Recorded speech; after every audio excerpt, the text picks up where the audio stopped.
வணக்கம் யோகி பாபுஜி. வணக்கம் வினேஷ் சார், சொல்லுங்கள். ஒன்றும் இல்லை, இப்போ நான் ஒரு 3 வருஷம் முன்னாடி உங்களை வந்து பார்த்துட்டு நான் ஒரு கதை சொல்லியிருக்கீங்க. நீங்கள் கமிட் பண்ணியிருக்கீங்க. ஏன் நீங்கள் அந்த படம் கமிட் பண்ணுறதுக்கு காரணம் உண்மையாகவே சொல்லணும்? உண்மையை சொல்லணுமா? சொல்லிக்கோங்க. இல்லை உங்களுக்கு தெரியும்ல, அதை நீங்களே சொல்லாமே. இல்லை, நான் உங்கள் வாயிலிருந்து அது கேட்கணும்னு நான் ஆசைப்பட்றேன். சொல்லாமா சார்? இல்லை, வினேஷ் முதல்ல ஒரு நல்ல மனிதர், நல்ல நண்பர். ஃபஸ்ட் ஆஃப் ஆல் தீக்குளிக்கும் பச்சை மரம்னு ஒரு 15 இருக்குமா, 16 வருஷம் 17 வருஷம் வச்சா, 17 இயர்ஸுக்கு முன்னாடி, ஒரு 17 வருஷத்துக்கு முன்னாடி தீக்குளிக்கும் பச்சை மரம்னு நண்பர் பிரச்சனை வச்சு ஒரு படம் டைரக்ட் பண்ணார். அந்த படத்தில் மதோபர் சார் கேமராமேன். அதில் நான் வந்து ஒரு சின்ன ரோல் பண்ணேன். ஞாபகம் இருக்குங்களா? ஒரு சின்ன ரோல் பண்ணும்போது அந்த படத்தில் எம்எஸ் பாஸ்கர் எல்லாருக்கும் அண்ணா காம்பினேஷன்லாம் பண்ணோம். அந்த படத்தில் உங்களால் எனக்கு ஒரு பெரிய ஒரு விஷயம் பண்ண முடியல. ஆனால் ஒரு ஃப்ரெண்ட் ரோலாக நீங்கள் கொடுத்தீங்க. அதுக்கப்புறம் அந்த படம் முடிஞ்சது. அதுக்கப்புறம் என்ன நடந்தது உங்களுக்கும் தெரியும். நீங்கள் போராடி தான் அந்த படத்தை ஸ்டார்ட் பண்ணி வெளியே கொண்டு வந்தீங்க. சரியான தேட்டருக்கு அமையலை அப்படின்னு சொல்லி அந்த டைமில் உங்களுக்கு அது ஒரு சின்ன ஒரு படம், நல்ல படம். இன்றைக்கி நடக்கிற ஒரு மார்க்கெட்டிங் கொஞ்சம் இதுவானால அதுக்கப்புறம் உங்களை நான் ரொம்ப வருஷம் ஆச்சு பார்த்து. அதுக்கப்புறம் நீங்கள் போயிட்டீங்க கேரளாவுக்கு போயிட்டு, அப்புறம் இன்னொரு படம் பண்ணீங்கன்னு கேள்விப்பட்டேன். 8 வருஷத்துக்கு அப்புறம் உங்களை கூப்பிட்ட போது அப்போவுமே உங்களுக்கு ஞாபகம் வந்து, என் குரல் பார்த்த போதே காதில் வாங்கும் போதே உங்களுக்கு ஞாபகம் வந்துருச்சு. ஆமாம், நான் 8-9 வருஷத்துக்கு அப்புறம் எனக்கு முதல் முறையாக நான் வந்து டி நகர் போயிட்டுருக்கேன். இப்போ மழை. அப்போது எனக்கு வினீஷ் சார், டைரக்டர் சார் வந்து எனக்கு ஃபோன் பண்ணுறாரு. அவர் வாய்ஸ் எனக்கு கேட்ச் பண்ணி, சொல்லுங்கள் வினீஷ் சார்னு ரொம்ப ஆச்சரியப்பட்டார். இல்லை, உங்களை நான் மீட் பண்ணோம் அப்படின்னு சொன்னார். சரி, ஓகே வாங்க மீட் பண்ணலாம், என்ன மேட்ரு அப்படின்னு சொல்லி நம்ம ஏவிஎம்மில் மீட் பண்ணோம். ஏவிஎம்மில் மீட் பண்ணும்போது உங்களோட பிரச்சனைகள் கொஞ்சம் இருந்தது, அதை விட்டுருவோம். அந்த கொரோனா டைம்லாம் ரொம்ப நீங்கள் லாஸ் ஆகிருக்கீங்க. ஒரு படம் பண்ணணும்னு சொன்னார். நீங்கள் வந்தீங்களா சார்? நீங்கள் வந்தீங்க கூட. ஒரு படம் பண்ணணுன்னாரு. அதுக்கு விநாயகர் தான் சாட்சி. ஏவிஎம் விநாயகர் தான். அது முன்னாடி தான் நின்று பேசணும். மழை வந்தது. சரி, பரவாயில்ல, நான் கண்டிப்பாக பண்ணுறேன், கதை கூட கேட்காம. நீங்கள் ஒரு பவுண்டட் எடுத்துகிட்டு வந்தீங்க. ஆமாம், உங்களோட பிரச்சனை தான் எனக்கு முதல்ல தெரிஞ்சு. 10 நிமிஷம் மட்டும்தான் பேசியிருக்கோங்க. அவ்வளோதான் நம்ம பேசணும். ஆமாம், நீங்கள் படம் பண்ணுங்கள். ஏன்னா என்னை வச்சு, என்னை அன்றைக்கி ஒரு சின்ன ரோலுக்கு யோசிச்சு ஒரு டைரக்டர், நீங்கள் இந்த நிலைமையில் இருக்கக்கூடாதுன்னு சொல்லி நான் இந்த படத்தை நான் பண்ண சொன்னேன். கரெக்டுங்களா? சரி, ஓகே. இப்போ வந்துட்டு படம் முடிச்சாச்சு. நம்ம இப்போ அடுத்த 16ஆம் தேதி நம்ம வெளியிட போகிறோம். இப்போ உங்களுக்கு என்ன தோணுது? படம் முடித்த பிறகு இந்த படத்தோட கேரக்டரை பற்றி, இந்த படத்தோட ஸ்கிரிப்டை பற்றி, கதையை பற்றி இப்போ உங்களுக்கு என்ன தோணுது? எனக்கு நீங்கள் ஓப்பனாக சொல்ல போனால், நான் கதையை உங்ககிட்ட கேட்கல. கரெக்டாக அப்போ கேட்டதே கிடையாது. கதையை நான் கேட்கல. ஏன்னா உங்களுக்கு தெரியும், இவருக்காக நான் இந்த படத்தை நான் பண்ணேன். அது கதையோட இது வலுவு எனக்கு தெரியாது. பட் ஆனால் நான் படம் பார்த்துட்டேன். இவர் தப்பிச்சாருன்னா போதும். அதுதான் எனக்கு. டைரக்டரும் ப்ரொடியூசரும் 2 பேரும் சேஃப் ஆகிட்டாங்கன்னா எனக்கு அது போகணுன்னு நான் ஆசைப்பட்டேன்.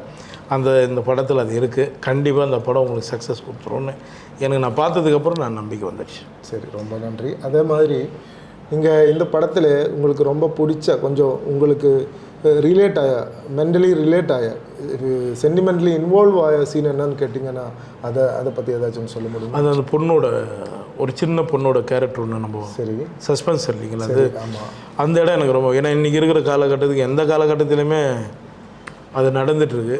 அது இதுக்கு இல்லை நம்ம கொஞ்சம் தெளிவாக சொல்லியிருக்கிறோம். அந்த இடம் எனக்கு கனெக்ட் ஆகிடுச்சு. சரி, கண்டிப்பாக அதுதான் நம்ம கருவாக ஆரம்பிச்சிருக்கிறோம். சரி, அது எனக்கு ரொம்ப பிடிச்சிருந்தது. சரி, நம்ம படத்தில் வந்துட்டு முக்கியமான 2 பேர் இருந்தாங்க. ஒன்று வந்துட்டு நம்ம ப்ரொடியூசர் சாக்கிர் அலி. ஆமாம். அதே மாதிரி வந்துட்டு இன்னொன்று ஃபேமஸ் கேமராமேன் மது அம்பாட். அவரை பற்றி 2 வார்த்தை சொல்ல முடியுமா? எனக்கு முதல்ல ப்ரொடியூசரை பற்றி சொல்லிடுறோம். ப்ரொடியூசர் மாதிரி நம்மகிட்ட பழகலை. திடீர்னு சிவிலஸ் போட்டு வந்து நிற்கிறார். என்ன சார் ஜிம்மு போய் வரீங்களான்னு கேட்டேன். ஏங்க இந்த படத்தில் நடிக்கிறேங்க, உங்களையும் விடலையா அப்படின்னு பார்த்தா குழந்த மாதிரி நடிச்சிருந்தார் மாஸ்டர். அவர் அதில் வந்து இப்படி நிற்கணுமா, அப்படி நிற்கணுமா, நீங்கள் முதல்ல ப்ரொடியூசராக கெத்தானே இல்லையா அப்படின்ற நிலைமையில் இருந்தார். முதல்ல ரொம்ப நல்ல ப்ரொடியூசர். ரொம்ப கடினமாக உயர்ச்சி தான் அவர் பணம் போட்டு இந்த படம் பண்ணியிருக்காங்க. ஏன்னா இந்த படத்தில் ஓப்பனாக சொல்ல போனால் ரொம்ப ஒவ்வொரு முறையும் அவங்க வந்து கஷ்டப்பட்டு தான் இந்த படத்தை முடித்தாங்க. நான் டேட்டு கொடுக்குறன்னும் போது கூட அவங்களோட சுச்சுவேஷன், அவங்க வரும்போது நான் வேறு ஒருத்தர் இருப்பேன். ஒரு விதமாக இந்த படத்தை நாங்கள் முடித்தோம். இவரை வந்து ப்ரொடியூசர் சார், நீங்கள் இதிலேருந்து நீங்கள் இன்னும் நிறைய படம் பண்ணணும் சார். அதை தாண்டி இன்னொரு விஷயம், நீங்கள் எவ்வளோ வருஷமாக நீங்கள் காமெடி ரோலாக பண்ணிகிட்டு இருக்கு. அதுலேருந்து நடுவில் கொஞ்சம் சீரியஸ் ரோல்ஸ் எல்லாமே பண்ணியிருக்கேன். ஆனால் எனக்கு தோணுது ஆஸ் அ டைரக்டர் மட்டும் இல்லை, ஒரு ரசிகனாக நான் சொல்கிறேன், இங்கே என்டர்லி டிஃப்ரெண்ட்டான ஒரு ஜானர் நீங்கள் பண்ண போகிற ஒரு த்ரில்லருங்கிற மாதிரி. அதை பற்றி உங்களுக்கு என்ன தோணுது? எனக்கு அது புதுசாக தான் சார் இருந்தது. எனக்கு இது வந்து இந்த படம் வந்து எனக்கு புதுசாக தான் இருந்தது. நிறைய பேர் இதோட டீசர்லாம் பார்த்து எனக்கு கேட்டாங்க, என்ன படம் வந்து தெரில, நீங்கள் எந்த இடத்துலையுமே உங்கள் ஃபேஸ் வந்து ஸ்மைலே இல்லாமல் இருக்குது அப்படின்னு கேட்டாங்க. இல்லை சார், டைரக்டர் அப்படி யூஸ் பண்ணிட்டாங்க. இப்போ மண்டேலா கூட பார்த்தீங்கன்னா மண்டேலா படம் சில படங்கள் பண்ணியிருப்போம், அந்த சீரிஸ் படம் ஏதாவது ஒரு இடத்துல ஸ்மைல் வர அளவுக்கு இருக்கும். இதில் எந்த இடத்துலையுமே இல்லை. அப்போ அது ஒரு உங்கள் கையில் தான் இருக்குது. நீங்கள் தான் அதை மாற்றி விட்டு ஒன்றும் தெரியாத மாதிரி என்ன கேள்வி கேட்டால் நான் எப்படி பதில் சொல்ல முடியும்? ஓகே, இனி இப்போ வந்துட்டு கடைசி கேள்வி ஒன்றும் இல்லை. இப்போ வந்துட்டு நம்ம 16ஆம் தேதி படம் ரிலீஸ் பண்ண போகிறோம். கண்டிப்பாக நம்ம காமெடி நடிகராகவே நடித்தவங்க 3 பேர், நீங்கள், சந்தானம் சார், அதே மாதிரி சூரி சார், நீங்கள் 3 பேரும் கதாநாயகனாக வரப்போகிற ஒரே நாள். தமிழ் சினிமாவோட உலகத்தில் இப்படிப்பட்ட ஒரு ஒரு ஒரு சம்பவம் நடக்காது.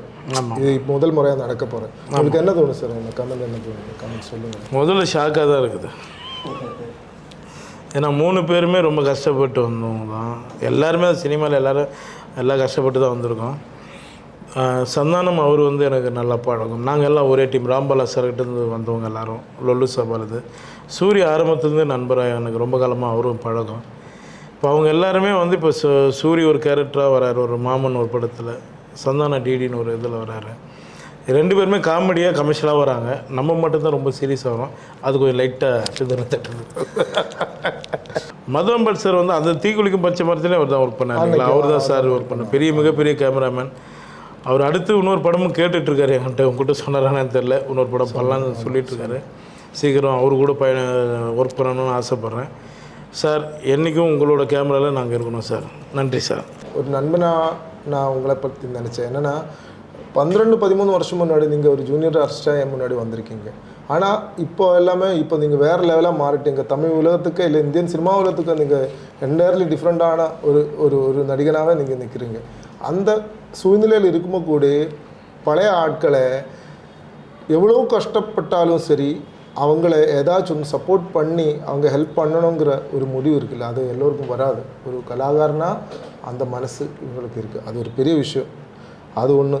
ரெண்டாவது வந்து பார்த்திங்கன்னா, இவர் எப்போவுமே ஆன் த ஸ்பாட்டில், இப்போது நம்ம ஸ்கிரிப்ட் வைஸ் ஏதாச்சும் ஒரு இம்ப்ரவைசிங் தேவையாக இருந்துச்சுன்னா கூட ஆன் த ஸ்பாட்டில் எனக்கு நிறைய சப்போர்ட் பண்ணியிருக்கேன். சீக்வன்ஸாகவே ஒரு அப்படி பண்ணணும் இப்படி பண்ணணும் சொல்லும் போது இல்லை என்னால் பண்ண முடியாதுங்கிற வார்த்தை இது வரைக்கும் இவரோட வாயிலிருந்து வரல. அப்புறம் இப்போ ப்ரமோஷன் சம்மந்தப்பட்ட விஷயம், இவர் நம்ம படத்தில் கதாநாயகனாக நீங்கள் நடிச்சிருக்கீங்க. நான் கேட்கும்போது எல்லாமே நீங்கள் கரெக்டாக வந்திருக்கீங்க. அதை விட இப்போ நீங்கள் ஏன் ப்ரமோஷனுக்கு இன்றைக்கி வந்திருக்கீங்க, நான் சொன்னது எல்லாமே நீங்கள் காதில் வாங்கிட்டே இருக்குது. என்னை பொறுத்த வரைக்கும் எனக்கு 100% நீங்கள் டெடிக்கேட்டடாக வேலை செஞ்சுட்டு தான் இருக்குது. இதுதான் என்னோட ஒப்பீனியன். நன்றி. செய்திகளை உடனுக்குடனும் துல்லியமாகவும் தெரிந்து கொள்ள சப்ஸ்கிரைப் பண்ணுங்க.